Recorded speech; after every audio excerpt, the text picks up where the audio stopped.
Uya, presidente del Comité Nacional para la Reconciliación y el Desarrollo, presidente de la República de Guinea y jefe de Estado, y lo invito a dirigirse a esta Asamblea General.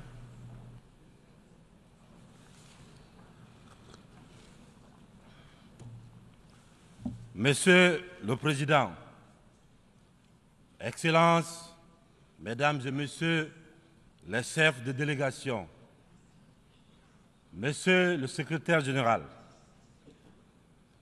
je voudrais, avant de commencer, Monsieur le Président, vous adresser les chaleureuses félicitations de la délégation guinéenne pour votre brillante élection à la présidence de la 78e Assemblée générale des Nations unies.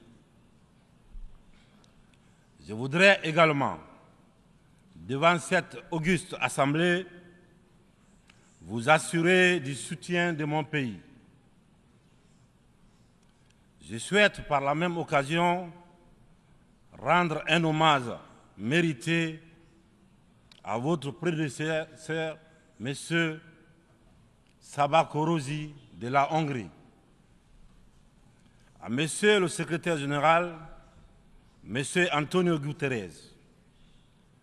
Je le remercie pour le dévouement avec lequel il dirige notre organisation.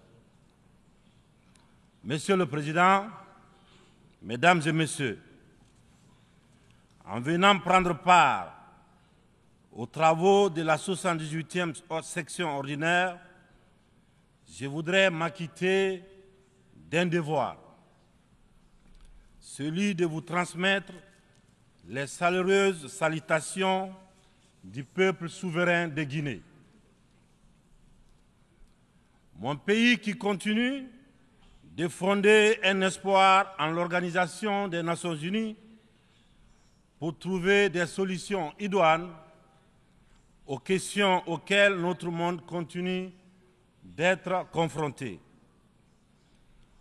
Dans ce cadre, Monsieur le Président, nous pensons que les fondamentaux qui ont sous-tendu à la création de notre organisation doivent s'adapter aux mutations profondes de notre société. L'objectif du thème de la présente session, paix, prospérité, progrès, durabilité, est d'actualité. Évocateur et mérite une attention particulière de notre part. Épidémie de coups d'État en Afrique. Après celle de la Covid-19, le continent est frappé par celle des putsch militaires, notamment dans les pays francophones du sud du Sahara. C'est tout le monde qui le condamne, qui les sanctionne, qui s'émeut de la réapparition brusque de cette pratique que l'on croyait révolue, à juste titre. Mais j'ai envie de dire que la communauté internationale doit avoir l'honnêteté et la correction de ne pas se contenter de dénoncer les seules conséquences, mais de s'intéresser et de traiter les causes. Les coups d'État, s'ils se sont multipliés ces dernières années en Afrique, c'est bien parce qu'il y a des raisons très profondes. Et pour traiter le mal, Mesdames et Messieurs, il faut s'intéresser aux causes racines. Le putschiste n'est pas seulement celui qui prend les armes, qui renverse un régime.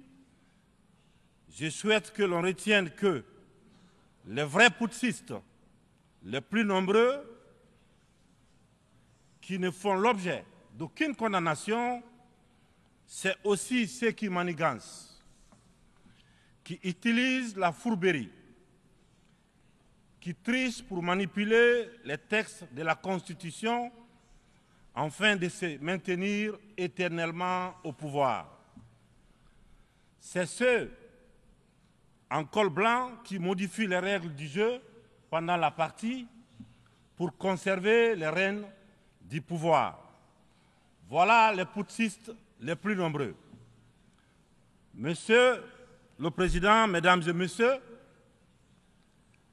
je fais partie de ceux qui, un matin, ont décidé de prendre nos responsabilités pour éviter à notre pays un chaos complet, une situation insurrectionnelle. Aucune force politique, toute complètement neutralisée à l'époque, n'avait ni le courage ni les moyens de mettre fin à l'imposture que nous vivions. La rectification institutionnelle à laquelle mes frères d'armes et moi avons pris nos responsabilités le 5 septembre 2021 n'était qu'une conséquence de cette situation de chaos qui avait fini par fissurer le tissu social et mettre à mal le vivre ensemble. Sans être exhaustif, nous pensons que les transitions qui sont en cours en Afrique sont dues à plusieurs facteurs parmi lesquels on peut citer les promesses non tenues, l'endormissement du peuple, le tripatouillage des constitutions par des dirigeants qui ont pour seul souci de se maintenir au pouvoir au détriment du bien-être collectif. Aujourd'hui, le peuple africain sont plus que jamais éveillés et décidés à prendre leur destin en main. La mauvaise répartition des richesses crée des inégalités sans fin. La famine, la misère qui rendent le quotidien de nos populations de plus en plus difficile. Ces inégalités font partie des causes des événements qui mettent en péril surtout le vivre ensemble. Quand les richesses d'un pays sont dans les mains d'une élite, alors que les nouveau-nés meurent dans les hôpitaux par manque de couveuses, il n'est pas surprenant que dans de telles conditions, nous assistons à des transitions pour répondre aux aspirations profondes du peuple. L'Afrique souffre, mesdames et messieurs. Elle souffre d'un modèle de gouvernance qui lui a été imposé. Un modèle certes bon et efficace pour l'Occident, qu'il a conçu au fil de son histoire, mais qui a du mal à passer et à s'adapter à notre réalité, à nos coutumes, à notre environnement. Hélas, j'aimerais dire que la grève n'a pas pris. Je sais que lorsque je dis cela, tout de suite, ils sont nombreux à se dire encore un bidas qui veut tordre le cou à la démocratie. Encore un soldat qui veut imposer sa dictature. Cependant, de façon très claire, sans hypocrisie, sans faux semblant, les jeux dans les jeux. Nous sommes tous conscients que ce modèle de démocratie que vous nous avez si insidieusement et savamment imposé après le sommet de la Baule en France, presque de façon religieuse, il ne marche pas. Les différents indices économiques et sociaux sont là pour démontrer que ce n'est pas un jugement de valeur sur la démocratie en elle-même, croyez-moi, bien entendu, c'est un constat, c'est un bilan sur plusieurs décennies d'expérimentation chaotique de ces modèles dans notre environnement, une période où il n'a été question que des outils politiques, au détriment, bien sûr, au détriment de l'essentiel, qui est l'économie, la transformation de nos matières premières sur place. Permettez-moi de pousser l'exercice de vérité un peu plus loin. Avec ma courte mais intense expérience à la gestion d'un État, la Guinée, j'ai mieux mesuré à quel point ce modèle a surtout contribué à entretenir un système d'exploitation et de pillage de nos ressources par les autres, et une corruption très active de nos élites, des leaders nationaux à qui on a souvent accordé des certificats de démocrates. Et en fonction de leur docilité ou de leur aptitude à brader les ressources et les biens de leur peuple, ou encore de leur facilité à céder aux pseudo-recommandations et injonctions des grandes puissances. Je dois d'ailleurs, dans ce sens, confesser que tout ce à quoi je fais face dépasse l'imagination. Ce sont les mêmes qui confessent la démocratie, la transparence, qui dénoncent la mauvaise gouvernance et la corruption, qui dictent les règles. C'est eux qui en offrent très discrètement et sournoisement redoublent de pression pour nous faire céder notre patrimoine dans des contrats léonins. Je comprends certains dirigeants, quelques-uns de mes prédécesseurs, qui, parce qu'ils avaient des fragilités, parce qu'ils étaient sous pression, ou parce qu'ils traînent des casseroles, ou surtout parce qu'ils avaient des agendas politiques, ont cédé à ce qu'on leur demandait. Je les comprends sans les approuver. Certains m'ont même rappelé que si j'avais un agenda politique, je serais moins à l'aise pour mener à bien les réformes auxquelles mon gouvernement et moi nous nous sommes attaqués. Une chose est certaine, nous n'avons qu'une seule préoccupation, le bien-être du peuple et le vivre ensemble. C'est cela notre priorité. C'est pourquoi la transition que je dirige a choisi de se consacrer avec méthode en fixant les objectifs clairs dans un ordre précis. Le social, l'économie et le politique.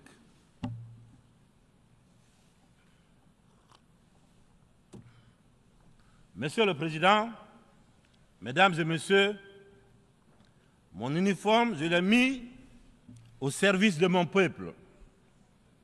Je vous serai reconnaissant de respecter ces serments, de nous tenir à distance respectable des divisions, de toutes sortes que beaucoup essaient de nourrir dans nos pays.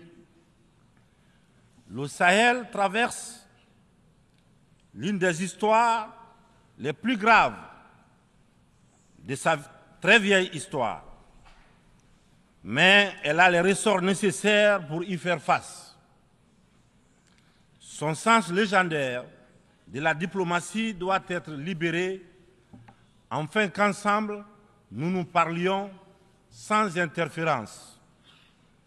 C'est pourquoi, et pour cela, que la CEDEAO dont la vocation était économique, doit cesser de se mêler de la politique et privilégier le dialogue.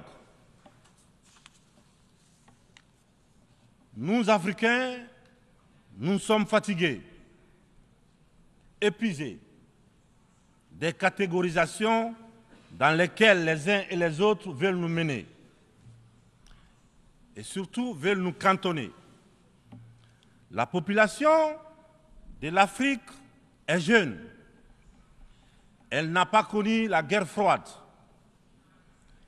Elle n'a pas connu la guerre et les guerres idéologiques qui ont façonné le monde pendant les 70 dernières années. C'est pourquoi nous, Africains, nous trouvons insultants les cases, les classements qui tantôt nous placent sous influence des Américains, tantôt sous celle des Anglais, tantôt des Français, tantôt des Chinois, des Russes et même des Turcs. Nous ne sommes ni pro, ni anti-américains, ni pro, ni anti-chinois, ni pro, ni anti-français, ni pro, ni anti-russe, ni pro, ni anti-turc. Nous sommes tout simplement pro-africains. C'est tout.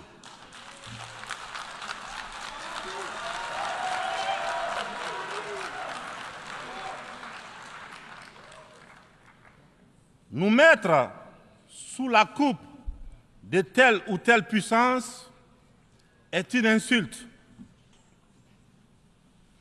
du mépris, du racisme vis-à-vis d'un continent de plus d'1,3 milliard de personnes. Il est important, dans cette prestigieuse et influente assemblée, que l'on comprenne clairement que l'Afrique de papa, la vieille Afrique, c'est terminé.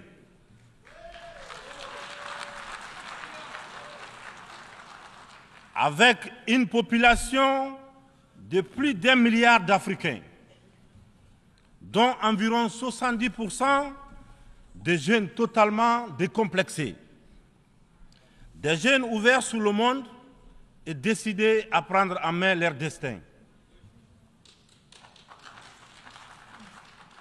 Il est venu le moment de prendre conscience que les structures, les règles issues de la Seconde Guerre mondiale, en l'absence de nos États, qui n'existaient pas encore, sont obsolètes.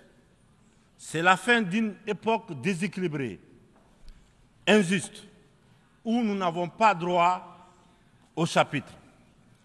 C'est le moment de prendre en compte nos droits, de nous donner notre place, mais aussi et surtout le moment d'arrêter de nous faire de la leçon, de nous prendre de haut, d'arrêter de nous traiter comme des enfants.